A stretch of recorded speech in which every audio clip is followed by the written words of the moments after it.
এখন আমি বক্তব্য রাখার জন্য আহ্বান জানাচ্ছি মোহাম্মদ নাজিবুর রহমান পাবনায়ক। আলহামদুলিল্লাহ ওয়াসসালাতু ওয়াসসালামু আলা রাসূলিল্লাহ। মাননীয় স্পিকার, আমি আমার বক্তব্যের শুরুতেই আপনার মাধ্যমে আমার নির্বাচনী এলাকা সাথিয়ার সর্বস্তরের জনগণকে আন্তরিক ধন্যবাদ জানাতে চাই আমাকে তাদের প্রতিনিধি হিসাবে জাতীয় সংসদে পাঠানোর জন্য। আমি এই সুযোগে আপনাকেও ধন্যবাদ জানাতে চাই, অভিনন্দন জানাতে চাই। আপনি সংসদে এবং মন্ত্রী পরিষদে আমার শহীদ পিতা মাওলানা মতিউর রহমান নিজামীর কলিগ ছিলেন। আপনি একজন বীর মুক্তিযোদ্ধা, আমাদের দেশের একজন মাননীয় সদস্য, আপনার সময় 5 মিনিট। ধন্যবাদ মাননীয় স্পিকার। ব্যক্তিগতভাবে 2002 সালে আপনার সাথে একসাথে হজ করার সুযোগ হয়েছিল। আপনাকে আমি একজন সজ্জন, বিনয়ী, সদালাপী এবং উদার মনের মানুষ হিসেবে জানি। মহান রব্বুল আলামিনের দরবারে দোয়া করি আল্লাহ সুবহানাহু ওয়া তাআলা যেন আপনাকে আপনার উপর অর্পিত দায়িত্ব সততা এবং দক্ষতার সাথে পালন করার তৌফিক দান করেন। মাননীয় স্পিকার, 1991 সালে 11-12 বছরের একজন বালক হিসাবে এই সংসদের গ্যালারি থেকে আপনাদেরকে দেখেছি। আজকে আপনার সভাপতিত্বে এখানে আমি বক্তৃতা দিচ্ছি। দ্বিতীয় প্রজন্মের সংসদ সদস্য হিসাবে স্বাভাবিকভাবেই অনেক স্মৃতি মনে পড়ছে।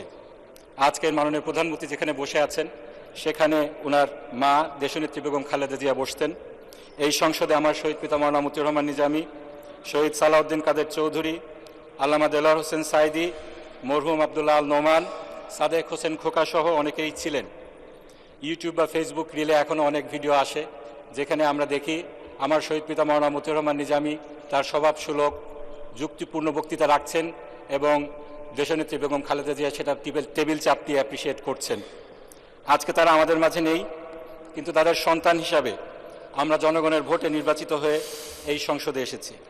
মাননীয় স্পিকার, আমাদের দ্বিতীয় প্রজন্মের সংসদ সদস্যদের মধ্যে এখানে একটা বিষয়ে মিল রয়েছে।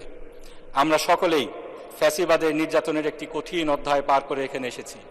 দেশনেত্রী বেগম খালেদা জিয়া, তাকে যেভাবে এক কাপড়ে তার বাসা ছাড়তে বাধ্য করা হয়েছে, মামলা হামলা করে তার পরিবারের উপর নির্যাতন করা হয়েছে, তাকে মিথ্যা মামলায় সাজা দেওয়া হয়েছে।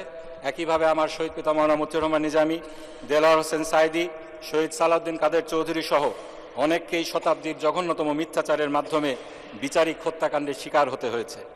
আমাদের কাউকে কাউকে গুম করা হয়েছিল, কাউকে কাউকে দেশ ছাড়তে বাধ্য করা হয়েছিল।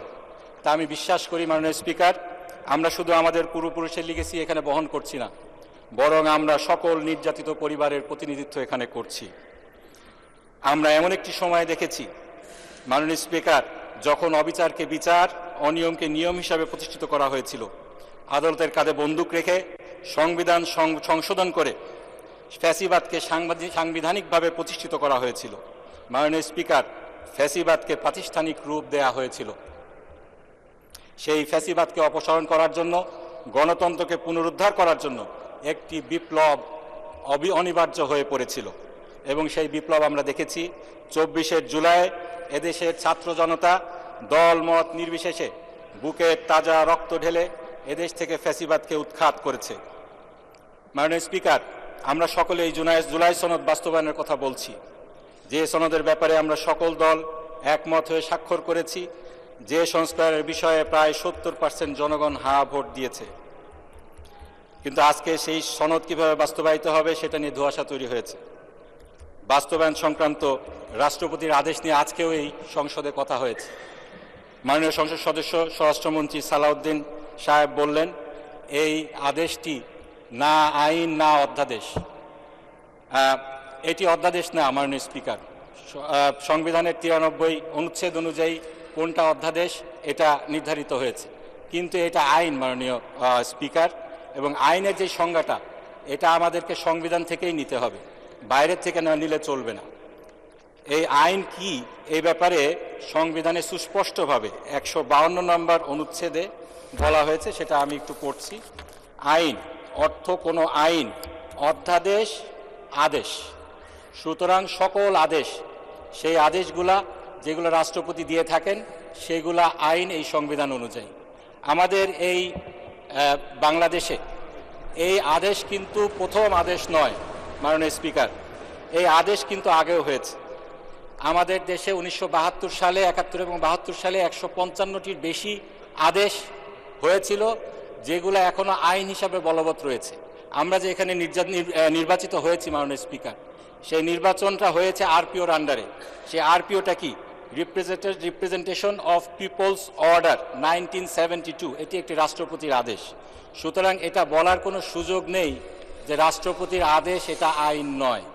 আমাদের দেশে 1972 সালে, 71 এবং 72 সালে 155টির বেশি আদেশ হয়েছিল, যেগুলো এখনো আইন হিসাবে বলবৎ রয়েছে। আমরা যে এখানে নির্বাচিত হয়েছি মাননীয় স্পিকার, সেই নির্বাচনটা হয়েছে আরপিওর আন্ডারে। সেই আরপিওটা কি? Representation of peoples order 1972। এটি একটি রাষ্ট্রপতির আদেশ। সুতরাং এটা বলার কোনো সুযোগ নেই যে রাষ্ট্রপতির আদেশ এটা আইন নয়। আমরা এই সংবিধান সংরক্ষণের জন্য, সমুন্নত রাখার জন্য শপথ নিয়েছি। এই সংবিধান অনুযায়ী যেটা আইন সেটা আমাদেরকে মানতে হবে। এই রাষ্ট্রপতির আদেশ একটি আইন, এটা আমাদেরকে মানতে হবে। এই আইনের ব্যত্যয় যারা ঘটিয়েছেন তারা আইন ভঙ্গ করেছেন।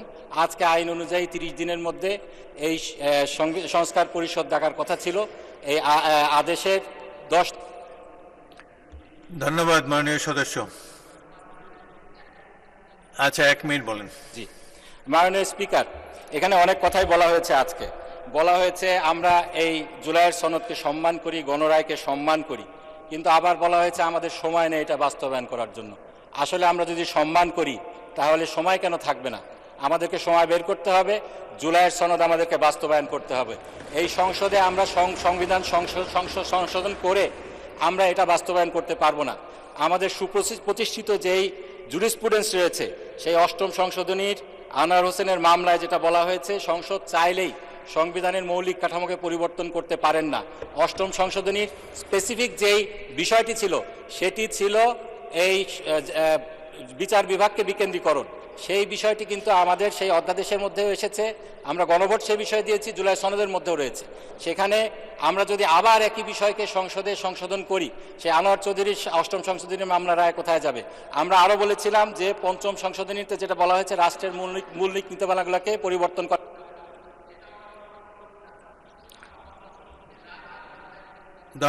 ধন্যবাদ মাননীয় সদস্য।